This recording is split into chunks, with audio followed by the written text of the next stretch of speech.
Angin menderu melalui celah-celah sempit di kusen pintu tua. Jari-jarinya yang dingin menyelinap ke dalam villa dan menggetarkan kaca jendela yang longgar seperti sebuah peringatan. Laura tetap diam di kursi berlengannya yang sudah tua. Matanya terpaku pada siluet danau yang remang-remang di balik jendela yang diguyur hujan.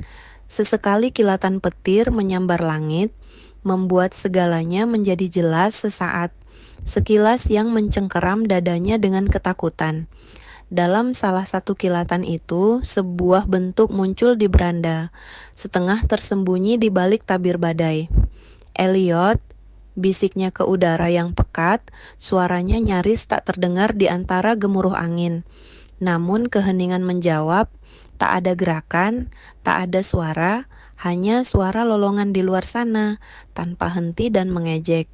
Perlahan, dengan kaki yang gemetar bukan hanya karena kedinginan, ia bangkit dan mendekati pintu depan. Denyut nadinya berdegup kencang, campuran antara kegelisahan dan sesuatu yang tak berani ia sebutkan. Saat dia membuka pintu, angin yang bercampur hujan menyerbu masuk seperti hantu. Elliot berdiri di hadapannya, basah kuyup, sweaternya menempel di tubuhnya, hujan menetes dari rambutnya. Tatapan matanya, tajam, tak terbaca, menahan beban yang belum siap dihadapi Laura. "Kau seharusnya tidak berada di sini sendirian," katanya, suaranya nyaris hilang karena hembusan angin. "Itu berbahaya." Laura mengeluarkan suara pelan dan getir, setengah tertawa, setengah mengembuskan napas. "Berbahaya? Aku pernah mengalami yang lebih buruk, Elliot. Aku tidak datang ke sini untuk ditemukan. Aku datang untuk menghilang." Elliot melangkah maju, tubuhnya yang tinggi memenuhi pintu masuk, menghalangi dunia di belakangnya. "Kau pikir kau bisa bersembunyi dari apa yang kau rasakan? Dari kami?" tanyanya. "Kau tidak bisa. Perasaan tidak tunduk pada keheningan." Kata-katanya menusuk bagai hantaman ke ulu hati. Kilatan petir berikutnya menyinari wajahnya. Raut wajahnya tegang karena emosi. Matanya penuh dengan sesuatu yang ganas dan rapuh sekaligus. Laura ingin mundur, menutup pintu dan melarikan diri dari apapun yang telah menguasai malam ini. Tetapi kakinya menolak untuk bergerak. "Elliot, kau tidak tahu apa yang kau katakan," katanya, suaranya rapuh. "Aku tahu persis apa yang kukatakan." Ia melangkah mendekat. "Aku sudah terlalu lama terdiam. Aku ingin kau melihatku, bukan hanya sebagai putra Ethan." Hembusan angin kencang membanting pintu di belakangnya. Gemanya menggema di seluruh villa seperti vonis. Laura terlonjak, tetapi Elliot tidak gentar. Sesuatu sedang berubah, sesuatu yang sudah lama terjadi, dan sekarang badai itu menimpa mereka. Badai itu tidak hanya ada di luar sana lagi. "Masuklah," katanya pelan sambil melangkah ke samping. "Kau akan mati dalam cuaca seperti ini." Dia melangkah masuk, tetapi dia tahu ambang pintu yang baru saja mereka lewati lebih dari sekadar fisik. Pintu itu tidak hanya terbuka untuk badai, tetapi juga untuk sesuatu yang jauh lebih berbahaya. Hujan terus-menerus menghantam kaca, berbisik mengingatkan akan hal-hal yang telah ia coba kubur. Di dapur, Laura duduk menggenggam secangkir teh dingin, menatap ke arah kehampaan saat bayangan berkelap-kelip di bawah cahaya redup. Derit samar lantai di belakangnya membuat bahunya menegang. Saat berbalik, dia mendapati Elliot masuk. Rambutnya masih basah, kehadirannya anehnya membumi. "Tidak bisa tidur?" tanyanya, mencoba terdengar tenang. Dia mengangkat bahu sambil duduk di seberangnya. Sulit untuk tidur di tengah badai seperti itu, atau mungkin ada hal lain. Laura ragu-ragu. Terkadang bukan kebisingan yang membuatmu terjaga, melainkan hal-hal lainnya. Elliot tidak menanggapi pada awalnya. Ia hanya memperhatikannya. Tatapannya menembus lapisan-lapisan yang tidak diketahuinya. "Apakah kamu selalu melakukan ini?" tanyanya akhirnya. Mengunci semuanya seolah-olah tidak ada. Pertanyaan itu lebih menyakitkan dari yang ia duga. Jari-jarinya mencengkeram cangkirnya erat-erat. "Aku tidak mengerti apa maksudmu," katanya meski suaranya bergetar. "Kurasa begitu," katanya lembut. "Kau berjalan seperti tidak ada yang salah, seperti kau kebal. Tapi aku melihatnya, kau tidak baik-baik saja. Kau sudah lama tidak baik-baik saja." Napasnya tercekat, ia telah membentuk hidupnya seperti baju zirah. Tetapi kata-katanya tajam dan tepat, menyelinap di antara celah-celah. "Ada hal-hal yang tidak perlu dibicarakan orang, Elliot. Hal-hal yang tidak perlu diungkit lagi." Dia mencondongkan tubuh ke depan, melipat tangannya. Tapi diam tidak menghapusnya. Dia hanya menambah tekanan sampai Anda menyerah. Dia menunduk, tetapi kenangan itu tetap muncul. Dulu, dia adalah seseorang yang penuh gairah. Mimpi menulis, membangun kehidupan atas dasar kreativitas dan cinta. Tetapi, Ethan telah mencuri semua itu dengan rasa jijiknya, kendalinya. Menulis itu kekanak-kanakan, katanya lebih dari sekali, menelanjanginya dengan kata-kata yang lebih tajam dari pisau, dan dia telah menyerahkan semuanya. Gairahnya, suaranya, dirinya sendiri, semua itu untuk menjadi istri yang sempurna, hanya untuk ditinggalkan. "Kau tidak mengerti," bisiknya. "Bagaimana rasanya menyerahkan segalanya?" "Mungkin tidak," jawab Elliot. "Tapi aku tahu bagaimana rasanya tertinggal, dianggap sebagai sebuah kesalahan. Rasa sakit itu tidak akan hilang." Laura mendongak ke arahnya, terkejut. Di matanya, ia melihat kesedihan yang terpantul, kekosongan yang ditinggalkan oleh ketidakhadiran ibunya, penolakan dari Ethan, dan di balik semua itu, ada rasa haus akan sesuatu yang nyata. "Setiap orang punya bebannya sendiri, Elliot," katanya. Namun, bahkan saat berbicara, dia bisa mendengar betapa hampa ceritanya. Berikut adalah versi cerita yang ditulis ulang dengan nada, panjang, dan kedalaman emosi yang sama, dengan sedikit perubahan kata untuk menghindari duplikasi. "Beritahu saya jika Anda ingin penyesuaian." "Bagaimana denganmu?" tanya Elliot, suaranya tenang dan rendah, matanya tak pernah lepas dari mata Laura. "Apakah kau benar-benar hidup, Laura? Atau kau hanya sekadar ada, seperti aku?" Pertanyaan itu lebih menyakitkan daripada yang ia duga. Ia tidak menjawab, bukan karena ia tidak mau, tetapi karena ia tidak bisa. Jauh di lubuk hatinya, ia memahami kebenaran dalam kata-kata Elliot. Ia tidak benar-benar hidup. Ia terombang-ambing menjalani hari-harinya, nyaris tak berlabuh, dihantui oleh apa yang telah ia tinggalkan sejak lama. Dan sekarang, di seberangnya duduk Elliot. Dengan mata berwarna badai dan suara pelan itu memaksanya untuk menghadapi semua yang telah ia sembunyikan dengan hati-hati. Di luar, hujan turun lebih deras, mengetuk jendela seperti peringatan. Laura merasa seperti sedang berdiri di ambang sesuatu yang berbahaya, dan ia tidak tahu apakah ia ingin mundur atau jatuh. Badai terus berlanjut, setiap gemuruh, guntur mengingatkan akan kekacauan yang terjadi di dalam dirinya. Dia berdiri di ruangan yang remang-remang, hanya diterangi oleh cahaya lembut dari lampu meja. Villa di tepi danau, yang dulu menjadi tempat berlindungnya, kini menekannya seperti sangkar. Beban di dadanya bertambah berat, kekuatan tak terlihat yang tidak dapat dia goyahkan. Elliot memasuki ruangan, kehadirannya setajam angin dingin yang dibawanya. Kaosnya melekat di tubuhnya, basah oleh hujan, dan celana jeansnya basah. Tetapi dia tampaknya tidak merasakan dinginnya. Dia meletakkan payungnya dengan bunyi dentuman pelan. Matanya sedikit menyipit saat dia menatapnya, seolah mencoba membaca pikiran di balik matanya yang lelah. "Kamu tidak seharusnya berada di luar seperti ini," kata Laura, suaranya lembut namun tegang. "Dan kau?" jawabnya sambil melangkah mendekat. "Mengapa kau duduk di sini setiap malam, seperti sedang menunggu sesuatu yang tak kau akui?" Kata-katanya langsung menembus pertahanannya. Tubuhnya menegang, napasnya tercekat di tenggorokan. "Aku tidak tahu apa yang sedang kau bicarakan," katanya, suaranya agak terlalu datar. "Kau tahu," kata Elliot tegas sambil mendekat. "Kau tahu itu lebih dari siapapun, tapi kau takut mengakuinya pada dirimu sendiri lebih dari siapapun." "Tolong berhenti, Elliot," kata Laura tajam, ketenangannya mulai goyah. Namun Elliot tidak bergerak.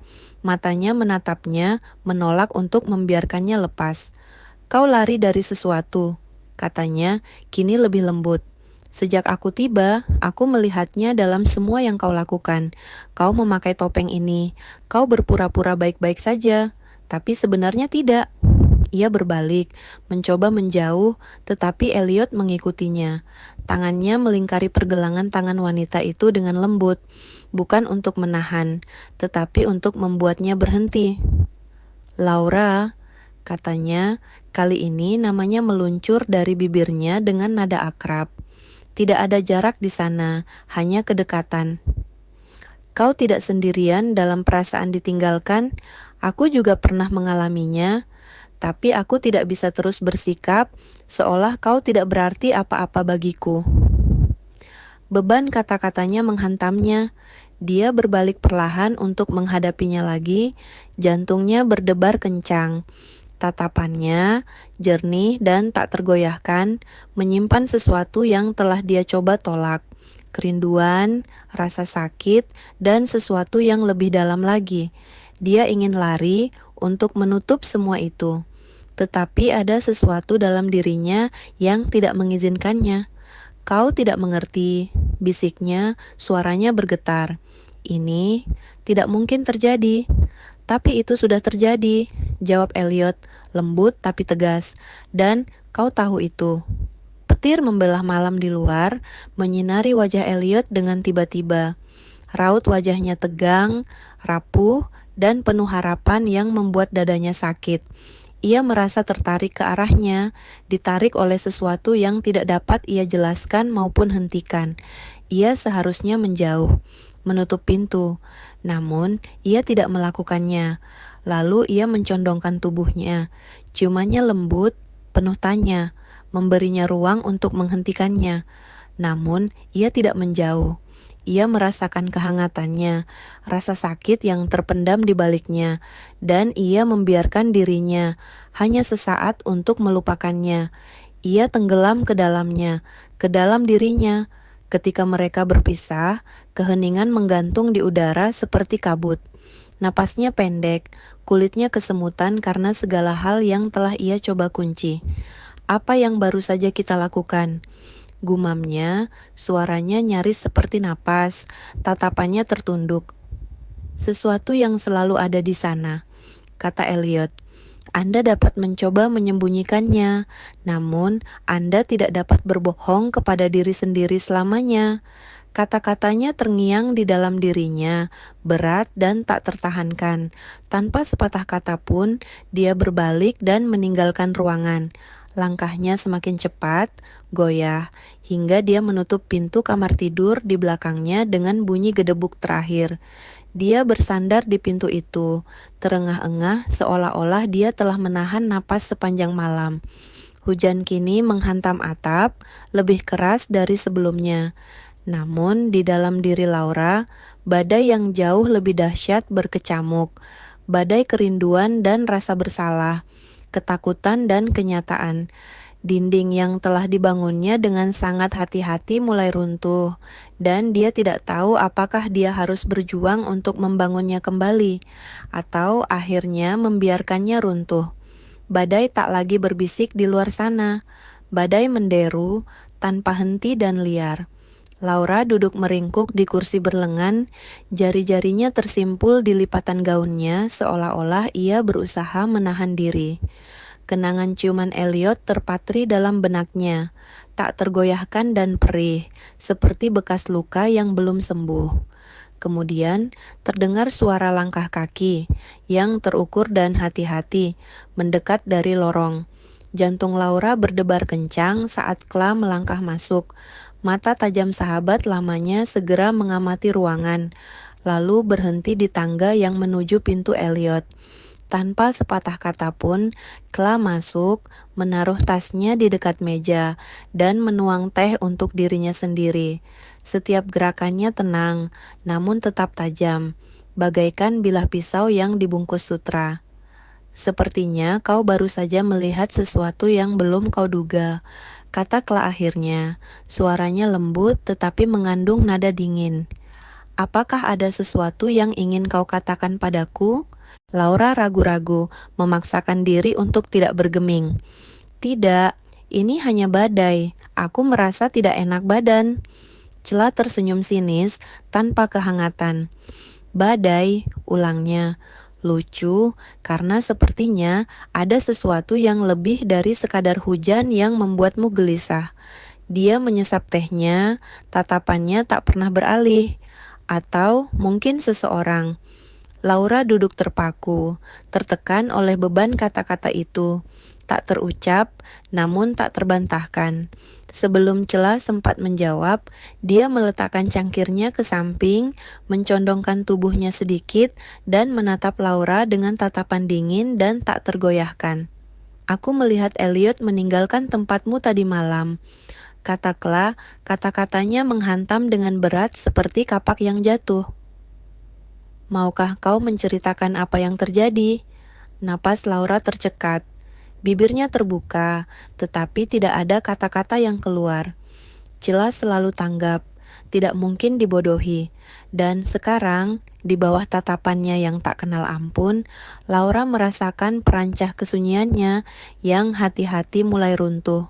Cela tidak butuh tebakan, dia menuntut kebenaran. Apa sebenarnya yang sedang kau pikirkan, Laura? Cela mendesak, nadanya tajam dan tajam. Kau tahu apa yang sedang kau lakukan? Elliot adalah putra Ethan, putra mantan suamimu. Kla, hentikan, bisik Laura, berusaha terdengar tegas, tetapi bahkan di telinganya sendiri, suaranya lemah dan tidak meyakinkan. Berhenti? Cela tertawa getir. Dulu aku percaya kau lebih kuat dari ini, tapi sekarang aku tidak tahu kau sudah berubah menjadi apa. Laura tidak sanggup menatap mata temannya lebih lama lagi. Ia berdiri, mencoba mundur, tetapi Kla menahan pergelangan tangannya dengan kekuatan yang mengejutkan. Cengkeramannya penuh tekad. Menurutmu kemana ini akan membawamu?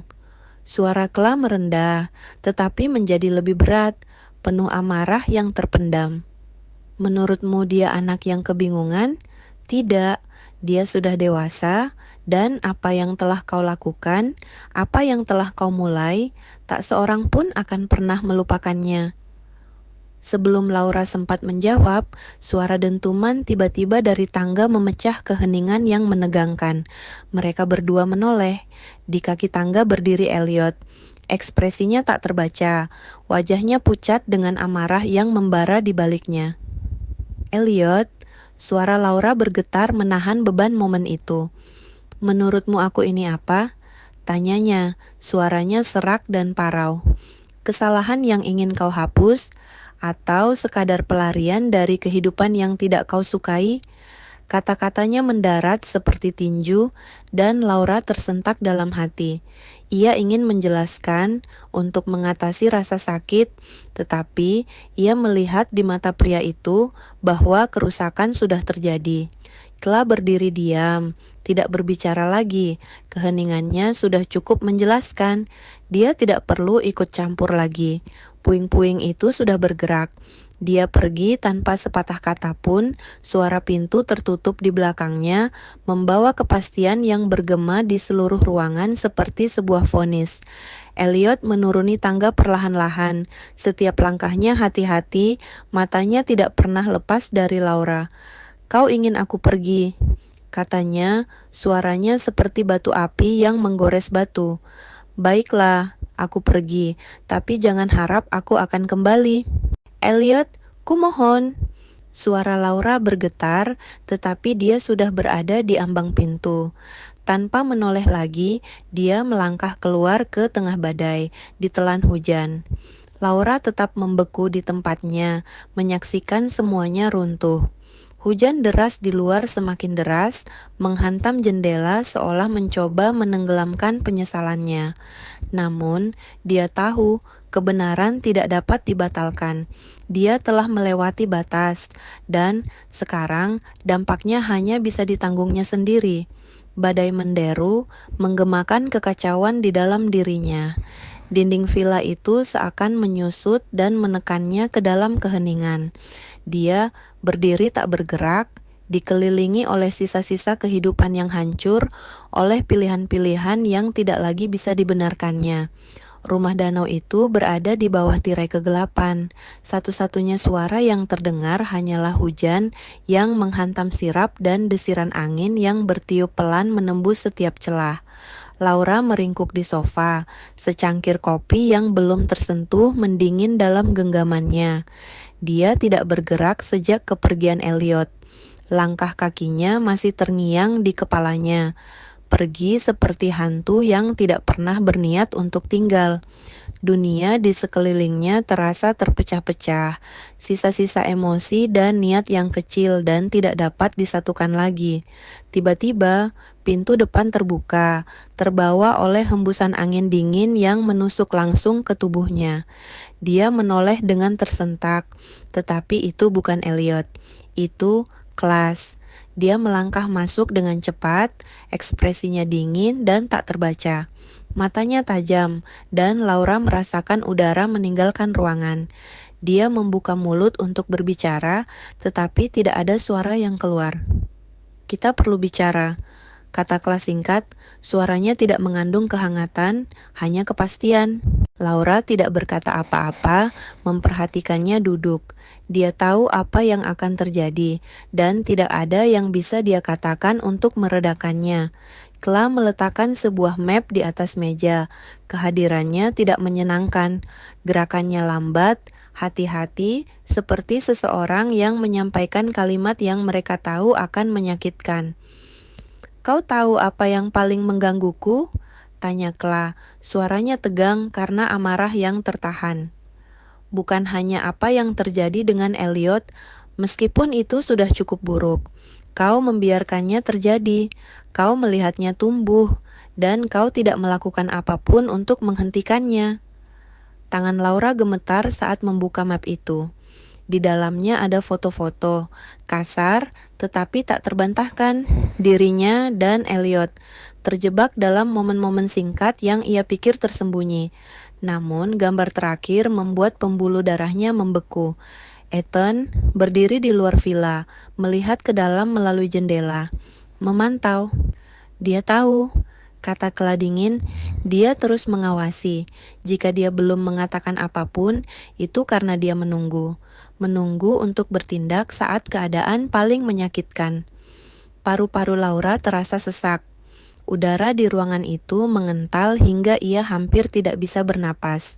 Ethan, pria yang dulu bersumpah untuk melindunginya, kini menjadi bayangannya yang selalu muncul di balik setiap kesalahan. "Kau harus pergi, Laura," tambah Klaas. Suaranya sedikit melembut, tetapi tatapan matanya tetap tegas. "Bukan untuk Elliot, untukmu, karena jika Ethan bergerak lebih dulu, kau tidak akan bisa lari untuk kedua kalinya." Laura menatap temannya, matanya berkaca-kaca karena air mata yang belum tumpah. "Tapi bagaimana dengan Elliot?" gumamnya, suaranya bergetar. "Hanya dia yang tersisa di dunia ini." Klaas menggelengkan kepalanya pelan dan penuh kesedihan, tatapannya lembut namun tak tergoyahkan. "Dia tidak bisa menjadi segalanya bagimu, Laura, dan dia berhak mendapatkan kesempatan untuk menemukan jalannya sendiri ke depan, sama seperti dirimu. Apa yang telah terjadi tidak dapat dibatalkan, namun itu tidak berarti sudah terlambat. Bagi kalian berdua, kalian masih memiliki pilihan untuk memulai lagi, di suatu tempat yang jauh dari sini." Laura tidak berkata apa-apa. Keheningan di antara mereka berlangsung lama dan berat. Kata-kata Klaas menindihnya seperti beban yang hampir tidak dapat ditanggungnya. Jauh di lubuk hatinya, dia sudah tahu kebenarannya. Tidak ada cara untuk memperbaikinya. Pergi adalah satu-satunya jalan ke depan. Namun, gagasan untuk menjauh dari Elliot, satu-satunya orang yang membuatnya merasa diperhatikan lagi, terasa seperti mencabik-cabik hatinya sendiri. Rasa sakitnya tajam, tak henti-hentinya. Menjelang matahari terbit keesokan harinya, Laura telah mengemasi tasnya. Ia berdiri diam di dekat jendela cukup lama sebelum akhirnya meletakkan sepucuk surat di atas meja. Catatan itu pendek, tetapi setiap kalimatnya terasa seperti napas terakhir. Elliot, aku tidak tahu apakah kamu akan pernah bisa memaafkanku. Namun aku berdoa, semoga kau menjalani kehidupan yang hanya akan aku hancurkan. Jangan coba-coba menemukanku. Aku tidak pergi karena aku berhenti peduli. Saya pergi karena saya harus melakukannya. Laura saat dia meninggalkan rumah danau itu, roda mobilnya berderak di atas kerikil. Laura melihat ke cermin sekali. Danau itu benar-benar tenang. Airnya tenang, tidak menunjukkan tanda-tanda badai yang mengamuk di balik dindingnya. Namun dia tahu lebih baik, air yang tenang seringkali menyembunyikan arus yang paling berbahaya. Beberapa hari kemudian, telepon Sla berdering. Ia menjawabnya, dan terdengar suara yang familiar di telepon, teratur, pelan, dan dingin. Dia pergi, bukan? Kata Ethan. Laura akhirnya pergi. Dia membuat keputusan yang tepat, tapi Elliot masih di sana. Apa kau benar-benar berpikir aku akan membiarkan ini berlalu begitu saja, Kla? Dada Kla sesak. Dia tidak langsung menjawab. Cara Ethan berbicara, datar, tenang, adalah hal yang membuatnya begitu berbahaya. Dia tahu nada bicara itu. Nada bicaranya tidak mengancam. Nada bicaranya menjanjikan. Namun, sebelum ia sempat berbicara, sambungan telepon terputus. Keheningan yang terjadi setelahnya lebih keras daripada teriakan apapun. Dan begitulah, ceritanya tampaknya berakhir. Atau mungkin tidak. Bagi mereka yang memperhatikan dengan seksama, pertanyaan-pertanyaan masih tetap ada. Melekat seperti kabut yang menolak untuk hilang. Apa yang akan Ethan lakukan sekarang? Apa yang akan dirasakan Elliot ketika dia membaca surat yang ditinggalkan Laura? Dan bagaimana dengan Laura? Apakah dia benar-benar telah berhasil mengatasi beban masa lalunya? Atau ini hanya awal dari sesuatu yang lebih gelap lagi?